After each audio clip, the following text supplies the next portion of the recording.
Imaginez un temple de pierre enterré sous des tonnes de cendres, scellé depuis des millénaires, et qui, lors de son ouverture, a révélé quelque chose d'impossible. Une lame métallique au tranchant encore intact, aux côtés de gravures représentant des constellations qui ne seraient officiellement enregistrées que des milliers d'années plus tard. Cette découverte ne provient pas d'un film ou d'un roman de fiction historique. Elle a été enregistrée lors de fouilles réelles sur le plateau d'Anatolie, durant les années 90, par une équipe franco-turque.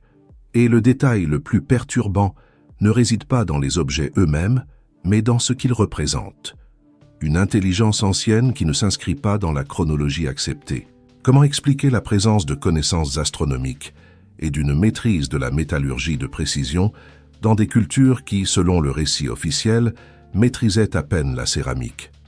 Cette question se répète en différents points de la planète. Dans des contextes où il ne devrait pas exister, surgissent des artefacts, des marques et des cartes qui entrent en choc direct avec le modèle linéaire de l'histoire humaine. Non pas comme une hypothèse vague, mais comme une preuve physique. Des coupes précises dans des roches sans outils compatibles, des pigments qui résistent pendant des millénaires et des cartographies qui anticipent des découvertes faites seulement à l'ère des satellites. La majeure partie des histoires que vous verrez dans cette vidéo ont été documentées par des universités, des expéditions officielles ou des observations physiques reproductibles. Et c'est précisément cela qui rend tout plus inconfortable. Parce que, contrairement aux théories sensationnalistes qui peuvent être écartées par manque de preuves, nous sommes ici devant des preuves qui ne peuvent être ignorées et qui ne peuvent pas non plus être pleinement expliquées. Mais pour comprendre l'ampleur de la fracture que cela représente, vous devez regarder de plus près. En commençant par l'un des cas les plus solides et déconcertants jamais trouvés. Une sphère de métal prétendument naturelle, mais avec des rainures d'une symétrie parfaite et d'une densité inconnue, extraite d'une mine en Afrique du Sud à plus de 2 km de profondeur. Un objet qui, selon la géologie, était prisonnier d'une couche rocheuse vieille d'environ 2,8 milliards d'années. Les rainures autour de la sphère ne sont pas des marques superficielles ou des fissures, mais des stries continues qui se répètent avec un espacement régulier dans 3 directions, comme si quelque chose ou quelqu'un avait façonné cette pièce dans un but précis. L'analyse du matériau a révélé un alliage métallique composé en majeure partie d'hématite, avec une dureté supérieure à celle de n'importe quel outil connu de la période où elle a été découverte. Mais ce qui a le plus intrigué les chercheurs fut l'équilibre de la pièce. Elle tourne sur son propre axe, de manière presque parfaite, comme si elle avait été calibrée. Cette sphère est passée par de multiples tentatives de classification géologique. Aucune d'entre elles n'a réussi à expliquer sa symétrie, son équilibre ou la régularité des rainures. Mais avant, il faut comprendre la toile de fond où ces histoires s'insèrent. Car le plus grand mystère ne réside pas dans un seul artefact hors de propos. Il réside dans la répétition. Il réside dans la récurrence. Il réside dans le motif. Et ce motif nous mène directement au second cas, où les preuves n'ont pas été trouvées sous la terre, mais entre les mains d'une momie exposée depuis plus d'1 siècle, dont les détails anatomiques suggèrent un type d'intervention chirurgicale qui ne serait possible qu'avec une technologie moderne.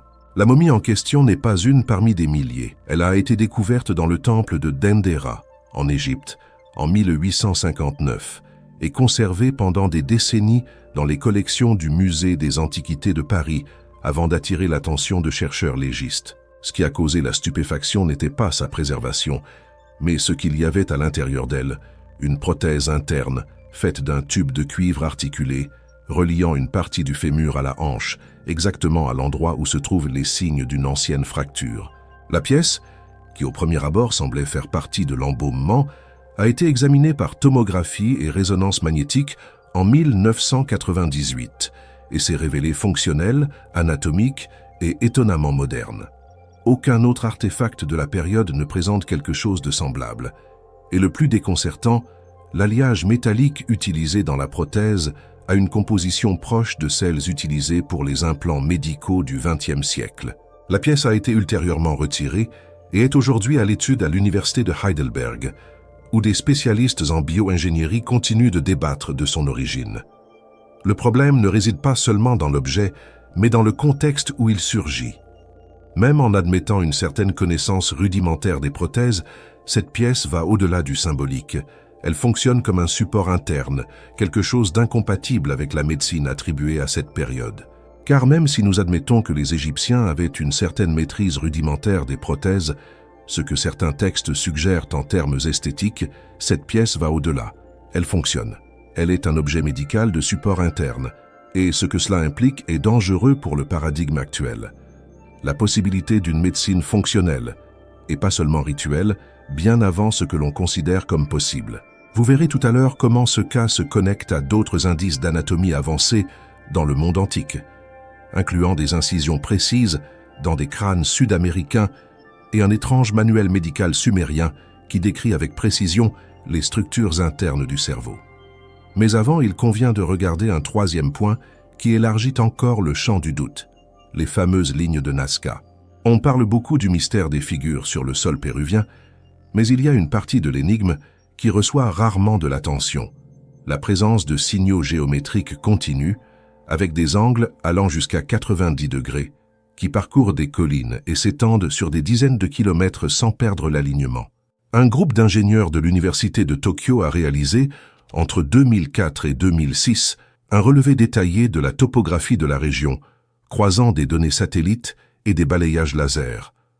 Ce qu'ils ont trouvé était encore plus étrange. Certaines lignes suivent des courbes de niveau avec une précision millimétrique, le type d'ajustement qui exigerait aujourd'hui des drones, des logiciels de modélisation et du géoréférencement. Dans 2 cas, ces lignes accompagnent des failles géologiques actives, comme si elles étaient des cartes sismiques de très haute précision. Et le plus déconcertant, plusieurs de ces lignes, analysées sous des variations de lumière infrarouge, ont révélé des tracés secondaires invisibles à l'œil nu, formant des motifs superposés. L'impasse est directe.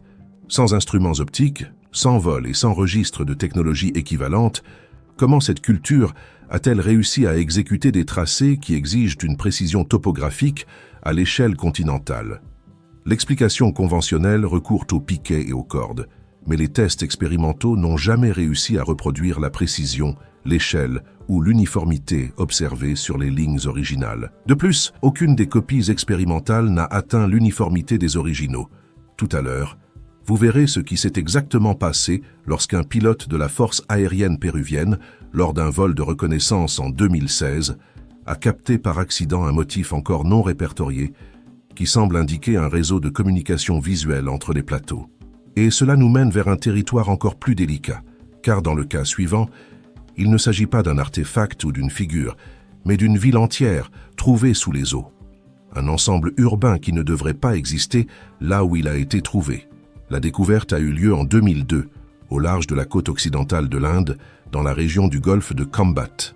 Un sonar à balayage latéral, opéré par une équipe de l'Institut national de technologie océanique de l'Inde, a détecté des motifs réguliers au fond de la mer à environ 40 mètres de profondeur.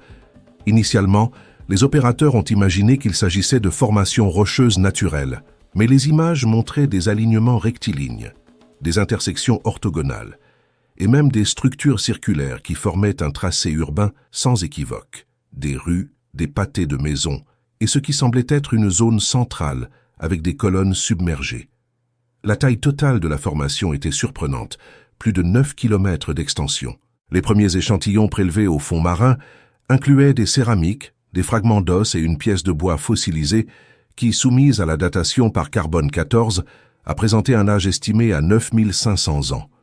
Cela la placerait au moins 4 millénaires avant la civilisation de la vallée de l'Indus, et pratiquement au moment de la fin du dernier grand dégel mondial.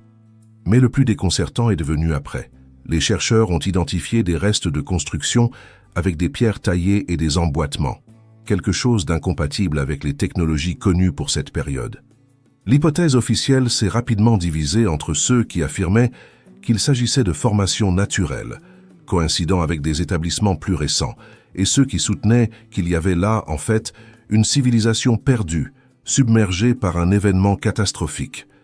Malgré la clarté des images et des données initiales, cette trouvaille a rapidement disparu du débat académique et est restée des années sans accès public. Mais avant, il vaut la peine de croiser cette découverte avec un autre cas qui remonte à l'Amérique centrale, où ce qui semblait être une simple colline a révélé quelque chose d'inimaginable sous la végétation.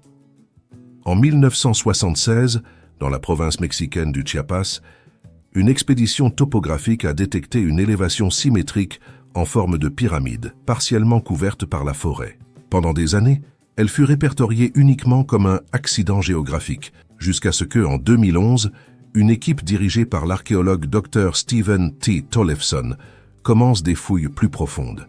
Ce qui a émergé fut la base d'une pyramide de plus de 120 mètres de large, construite sur 5 paliers et orientée avec précision par rapport au solstice d'été. Jusque-là, rien de si inhabituel, excepté pour un détail spécifique. Entre les blocs de pierre fut trouvée une plaque de basalte gravée d'un symbole qui, jusque-là, n'avait été enregistré que sur des artefacts sumériens de la période d'Uruk. La pièce, actuellement sous la garde de l'Universidad Autónoma de Mexico, n'a pas été déclarée officiellement comme sumérienne, mais les traits sont sans équivoque, incluant la représentation d'une divinité avec un panier de semences, figure centrale de l'iconographie d'Inanna. Le problème? La distance entre la Mésopotamie et le sud du Mexique. Il n'existe aucune route connue, ni vestige de contact transocéanique direct entre ces civilisations. Mais si ce symbole n'est pas arrivé là par hasard, nous sommes devant quelque chose de beaucoup plus grand. Soit il y a eu une transmission de connaissances intercontinentales antérieures aux routes phéniciennes, soit nous interprétons mal la portée et la mobilité des premières cultures urbaines. Et c'est là qu'un nouveau type de preuve commence à se détacher. Pas des objets, pas des ruines isolées, mais des motifs qui se répètent. Des représentations semblables sur des continents lointains. Des symboles récurrents. Des cartes inattendues. Et un doute qui va s'approfondir encore davantage tout à l'heure quand vous découvrirez qu'une pierre récemment découverte en Antarctique présente des inscriptions qui coïncident avec des symboles trouvés dans des grottes australiennes datées d'au moins 30 000 ans. La pierre a été localisée en 2021 lors d'une expédition géologique internationale dans la chaîne transantarctique, à presque 4000 mètres d'altitude, dans une zone complètement isolée, appelée Terre de la Reine Maude. Les chercheurs ne cherchaient que des échantillons de glace et de roches pour mesurer l'avancée d'anciens glaciers. Mais l'un des blocs détachés a révélé quelque chose qui ne faisait partie d'aucun manuel de géologie. Des marques taillées avec précision, disposées selon un motif symétrique, avec des formes qui rappelèrent des lettres ou des idéogrammes. Au début, on a pensé à des fissures naturelles ou des marques causées par des équipements de forage. Mais l'analyse microscopique a révélé une profondeur constante, des angles réguliers et l'absence de fissures latérales, suggérant une action délibérée. C'est alors que l'un des membres de l'équipe, spécialiste des langues indigènes australiennes, a remarqué la similitude avec les pétroglyphes trouvés dans les grottes de Kimberley, à l'extrême nord de l'Australie occidentale. Les inscriptions australiennes, connues sous le nom de Wandjina, sont parmi les plus anciennes du monde, datant de jusqu'à 35 000 ans. Elles représentent des figures anthropomorphes, avec de grands yeux et des corps enveloppés de lignes courbes, quelque chose que beaucoup associent à des représentations d'êtres spirituels. Le problème est qu'au moins 4 des symboles trouvés sur la roche de l'Antarctique répètent avec exactitude les traits de ces inscriptions, incluant un motif en spirale qui ne se produit que dans un site spécifique de Kimberley, connu sous le nom de Grotte de la Brume Blanche. La roche antarctique a été transportée pour analyse à l'université d'Oslo, et les rapports ont confirmé l'absence de tout pigment moderne ou contamination. L'âge exact de la gravure est encore incertain, mais la formation géologique de la roche elle-même remonte à au moins 600 millions d'années, ce qui, évidemment, ne signifie pas que les symboles soient aussi anciens, mais soulève une question déconcertante. Qui était là avant la glace? Séparés par plus de 4000 km d'océan et des couches de temps pratiquement inconciliables, cela se répète dans d'autres cultures, comme les Olmecs des Amériques et les Jomon du Japon. Mais avant, il faut revenir au point de contact entre toutes ces trouvailles, la connaissance technique. Parce que c'est une chose de trouver des symboles ou des motifs étranges. C'en est une autre, bien plus difficile à expliquer, quand vous trouvez une technologie pratique intégrée dans des endroits où elle ne devrait pas exister. C'est exactement ce qui s'est passé avec le dénommé pilier de fer de Delhi, en Inde. Un monument qui, au premier abord, semble n'être qu'une ancienne colonne de fer forgée d'environ 7 mètres de haut, mais qui, tout au long de plus de 1600 ans exposée aux pluies, au vent et aux températures extrêmes, n'a jamais développé de corrosion. Sa composition a été étudiée en détail par l'Institut indien de technologie, et les résultats sont clairs. Le fer a été traité avec un processus de passivation qui ne serait redécouvert par la métallurgie moderne qu'en impliquant du phosphore et une structure cristalline contrôlée. Le plus curieux est que même les traités métallurgiques médiévaux de l'Inde ne mentionnent pas un tel processus. Et jusqu'à aujourd'hui, aucune fonderie moderne n'a réussi à reproduire avec exactitude la durabilité et l'intégrité structurelle du pilier. Ce que nous avons, par conséquent, est un monument exposé aux intempéries depuis des siècles, avec une technologie de préservation qui défie la chronologie de la métallurgie connue. Et cela nous mène directement au cas suivant, où la technologie n'est pas dans une colonne ou sur une carte, mais dans une structure souterraine, avec des chambres parfaitement alignées, et un mécanisme de drainage qui ne serait compris que des milliers d'années plus tard. Le site se trouve au cœur du Pérou, à quelques kilomètres de la ville de Cusco. Appelé Sacsayhuaman, il est habituellement connu pour ses murs cyclopéens, avec des pierres emboîtées avec une précision millimétrique, certaines pesant plus de 200 tonnes. Mais ce que presque personne ne mentionne, c'est ce qui se trouve sous le sol. Des fouilles réalisées par phase entre 1996 et 2010 ont révélé un réseau de tunnels et de chambres souterraines connectés par des canaux de drainage qui suivent un motif géométrique exact. Ces canaux maintiennent l'intérieur sec, même durant les pluies les plus intenses de la saison andine. L'eau s'écoule par des micro-inclinaisons taillées directement dans la roche-mère, formant un système d'écoulement gravitaire avec de multiples niveaux. Le plus impressionnant est que ce système fonctionne encore.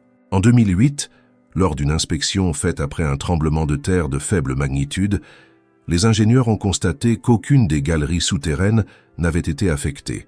Et plus encore, les canaux ne montraient aucun signe d'envasement ou d'érosion structurelle, ce qui suggérerait non seulement une connaissance de l'ingénierie, mais un entretien au fil des siècles, ou alors une conception si avancée qu'elle se dispense d'entretien. Aucun autre peuple de l'époque ne présente une structure semblable avec une telle complexité fonctionnelle.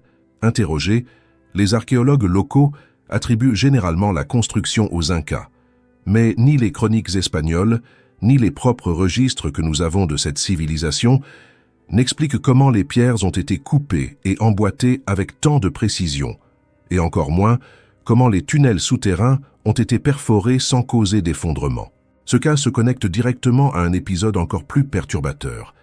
Un groupe d'ingénieurs civils a tenté de modéliser numériquement le système de drainage de Sacsayhuaman et s'est heurté à des angles hydrodynamiques qui ne figurent dans aucun traité prémoderne. Mais avant, il faut passer à un autre cas, où la technologie n'est pas sous la terre, mais encapsulée dans la pierre, littéralement. La trouvaille a été enregistrée en Roumanie, dans une grotte de la région d'Aiud, en 1974. Des ouvriers qui creusaient une tranchée près d'une rivière ont trouvé 3 objets à environ 10 mètres de profondeur. 2 d'entre eux étaient des fossiles, des os de grands mammifères préhistoriques. Mais le 3e était quelque chose de totalement différent, une pièce métallique en forme de coin, avec 3 trous réguliers et des signes clairs d'usinage. L'objet fut envoyé pour analyse à l'Institut de recherche et de design métallurgique de Bucarest. Le résultat de l'examen a indiqué un alliage d'aluminium avec 12 éléments additionnels, incluant du cuivre, du silicium et du manganèse. Le détail perturbant, cet alliage n'a commencé à être produit industriellement qu'après 1885. Cependant, le sédiment où la pièce a été trouvée a été daté par 3 méthodes distinctes, toutes pointant vers une antiquité d'au moins 11 000 ans. Autrement dit, soit l'objet est tombé là par un processus que la géologie n'a pas réussi à expliquer, soit quelqu'un possédait des connaissances métallurgiques hautement avancées à une époque qui dépassait à peine le néolithique. Des tentatives pour discréditer la trouvaille ont été faites, et diverses hypothèses ont surgi, allant de pièces de machines agricoles jusqu'à des rebuts modernes. Mais aucune de ces explications ne résiste à l'analyse stratigraphique rigoureuse faite à l'époque. Et la pièce reste jusqu'à aujourd'hui sous garde, dans un musée régional, exposé avec une plaque qui dit simplement « Objet d'origine incertaine ». Ce motif, celui d'une technologie encapsulée inexplicable dans le contexte où elle a été trouvée, se répète de manière encore plus radicale dans l'un des derniers et des plus célèbres cas que nous allons aborder aujourd'hui. Un mécanisme récupéré au fond de la mer qui semble avoir été conçu non seulement pour mesurer le temps, mais pour simuler le mouvement des corps célestes avec une complexité qui ne serait surpassée qu'au XXe siècle. La pièce a été découverte en 1901, dans les eaux proches de l'île d'Anticythère, entre la Grèce et la Crète, par des plongeurs qui cherchaient des statues dans une épave romaine. Au début, cela ne semblait être qu'un bloc de bronze corrodé et brisé, mélangé à des amphores et des marbres. Mais quand il fut apporté au Musée national archéologique d'Athènes, un conservateur remarqua de petites dents métalliques incrustées à son intérieur.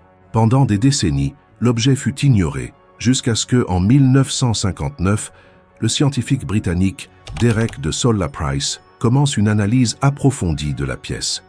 Ce qu'il a découvert a laissé la communauté scientifique perplexe. Le dénommé mécanisme d'Anticythère est composé de plus de 30 engrenages de bronze, certains avec des dents minuscules, façonnés avec une précision sous-millimétrique. En tournant une manivelle latérale, les disques internes répliquent les cycles de la Lune, des planètes connues dans l'Antiquité et même des éclipses solaires et lunaires, avec une datation précise dans le calendrier métonique.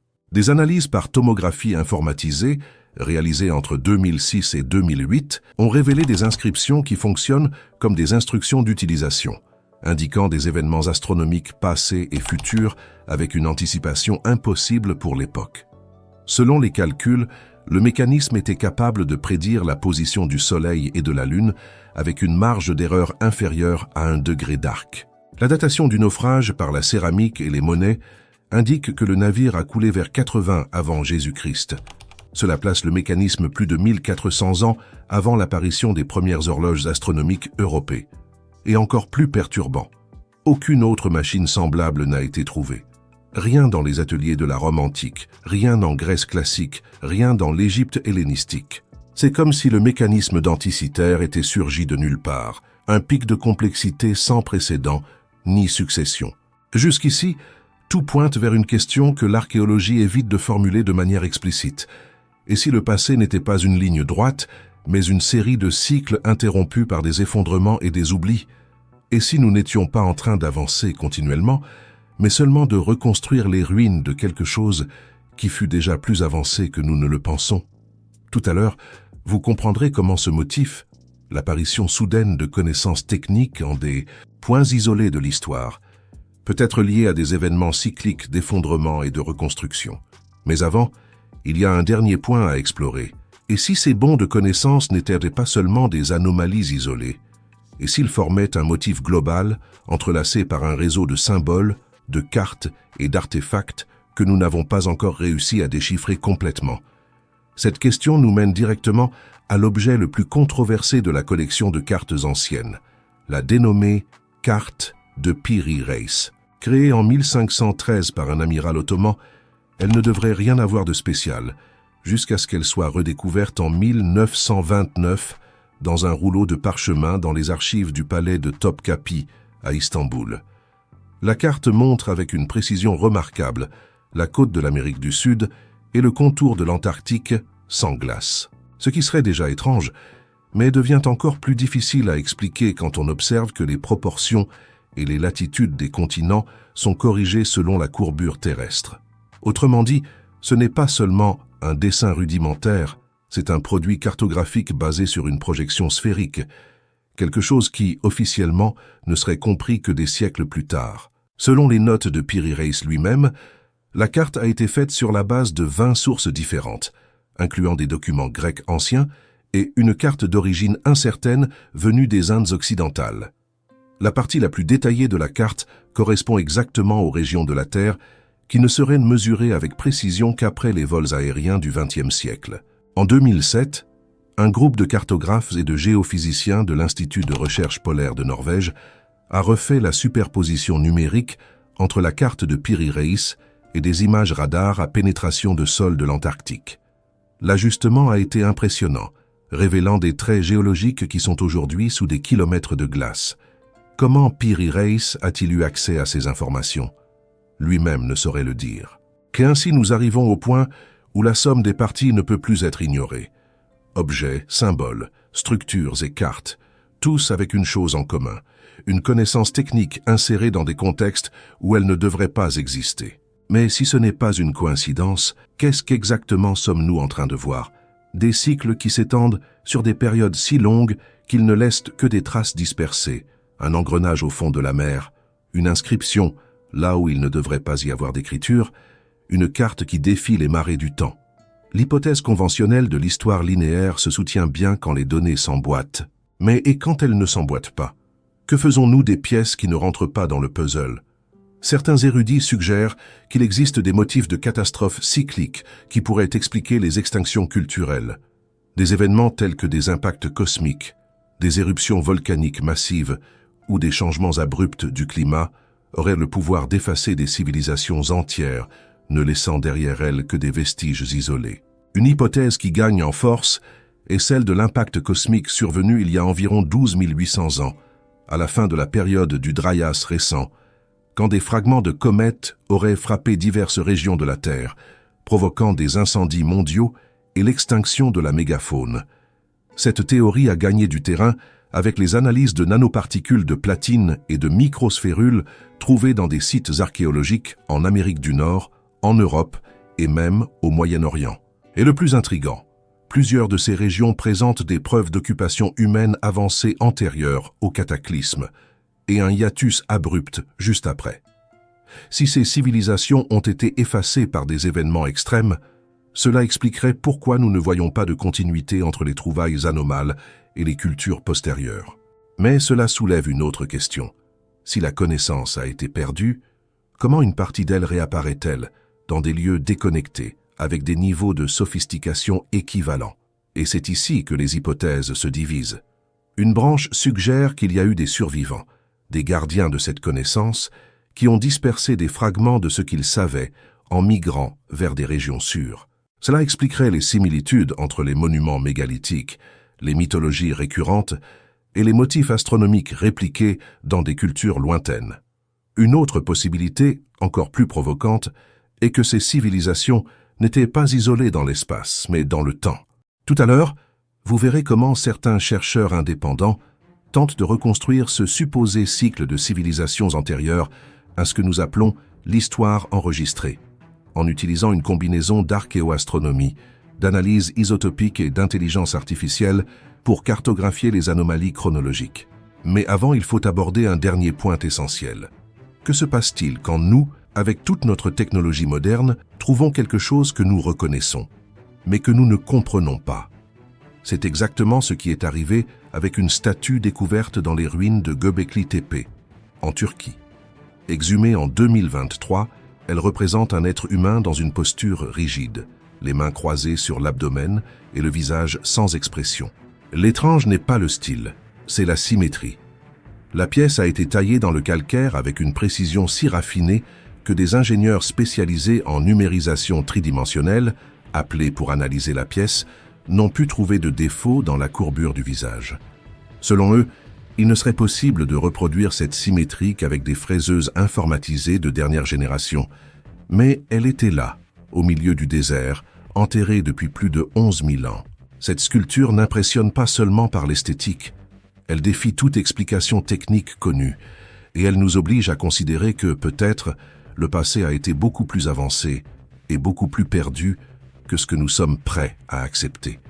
Peut-être sommes-nous en train d'observer les restes de quelque chose de plus grand, non pas d'une seule civilisation perdue, mais de multiples cycles de progrès et d'effondrement. L'accumulation de preuves, la récurrence de motifs et l'absence d'explications satisfaisantes pointent vers une synthèse incontournable. Soit nous ignorons les données et protégeons un récit confortable, soit nous admettons qu'une partie fondamentale de l'histoire humaine demeure occulte, peut-être pas par manque de données, mais par les limites de ce que nous sommes prêts à accepter pour affronter ce qu'elle suggère réellement. Merci d'avoir regardé, et maintenant YouTube vous recommande 2 vidéos exclusivement pour vous. Je suis sûr que vous les aimerez aussi. Cliquez et regardez une autre vidéo de notre chaîne.